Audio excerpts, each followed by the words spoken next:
Voici un verset que vous devez méditer. C'est parmi les versets les plus bizarres de la Bible. Lisons. Jésus a fait encore beaucoup d'autres choses. Ça veut dire quoi?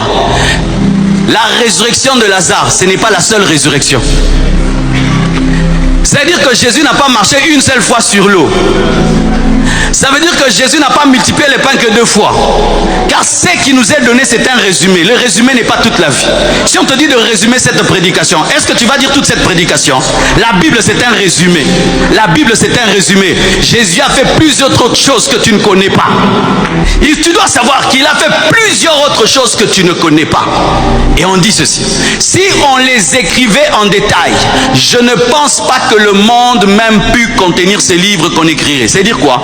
Que si on devait écrire en détail les miracles de Jésus et que le monde devenait une bibliothèque, il n'y aurait pas suffisamment de place dans cette bibliothèque pour les livres qui seront écrits par rapport au ministère de 3 ans et demi. Donne-moi la main que je te dise un peu. Si le monde devenait une bibliothèque et qu'on écrivait sur les miracles de Jésus et qu'on les plaçait là, il n'y aurait pas de place. Il faut encore un autre monde pour mettre tout ce que Jésus a fait. Il a fait en combien de temps? 30 ans, non. 10 ans, non. 3 ans et demi. Comment expliquer que quelqu'un ait eu un ministère de 3 ans et demi, mais on ne peut faire une bibliothèque à la taille du monde qui puisse contenir tous les livres qu'on écrirait?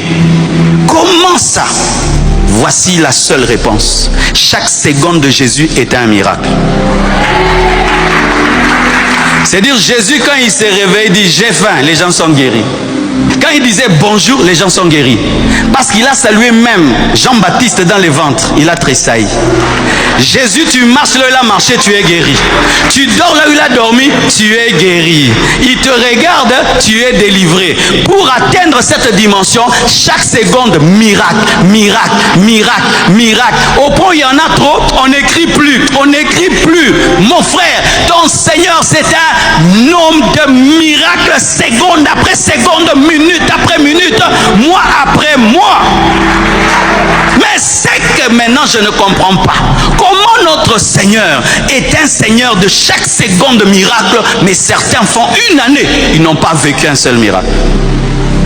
Comment expliquer un Dieu aussi prolifique en miracles, mais il y a des chrétiens qui font 3 ans, il ne peut pas te témoigner qu'il a vécu un signe surnaturel? Est-ce que c'est un problème au niveau de Dieu ou à notre niveau? C'est à notre niveau.